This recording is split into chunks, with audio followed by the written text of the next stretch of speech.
ఇద్దరు పిల్లలొద్దు, ముగ్గురు పిల్లలొద్దు, ఇద్దరు పిల్లల ముద్దు, ఇద్దరొద్దు ఒక్కళ్ళ ముద్దు, ఇవి ఒక్క రోజులో చేసేసి అందరికి ఫ్యామిలీ ప్లానింగ్ ఆపరేషన్ చేసేసారా, బిడ్డ కనగానే కట్ చేసి పడేశారా? ఎమర్జెన్సీ కాదు కదా. మనం జనాలు చైతన్యపరిచాం. ఓ 10-20 ఏళ్ళు 30 ఏళ్ళకి వచ్చేటప్పటికి సిస్టమ్ అయింది. ఇప్పుడు మళ్ళీ ఏమంటున్నాం, మేము 40 ఏళ్ళ తర్వాత చూస్తాను, 100 ఏళ్ళ తర్వాత చూస్తానని చెప్పిన అదే చంద్రబాబు గారు ఎక్కువ మందిని కనండి అంటున్నాడు. మరి అంటే ఆయన విజన్ తప్పనినే తేలిందిగా అక్కడ.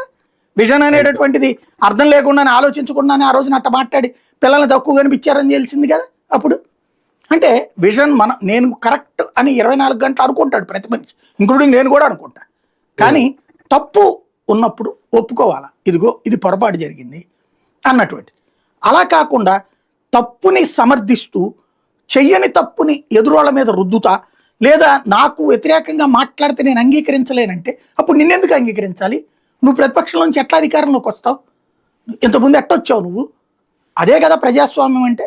ప్రజాస్వామ్యంలో నీ వాదన నువ్వు జనం దగ్గరికి చెప్పు, వాళ్ళ వాదన వాళ్ళని చెప్పని.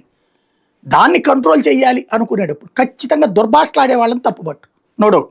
దుర్భాష అంటే నా కొడకలు, లం కొడకలు, ఇట్లాంటి బూతులు మాట్లాడే వాళ్ళు ఖచ్చితంగా కంట్రోల్ చేయండి, అది తప్పని చెప్పండి.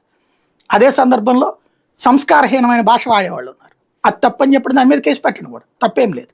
అది చట్టబద్ధమైన కేసు పెట్టండి. అదే సోషల్ మీడియా కేసు పెట్టి ఇట్లా మాట్లాడాడని చెప్పండి, అతని చేత తీవించే ఏర్పాటు చేయండి, అది రూల్.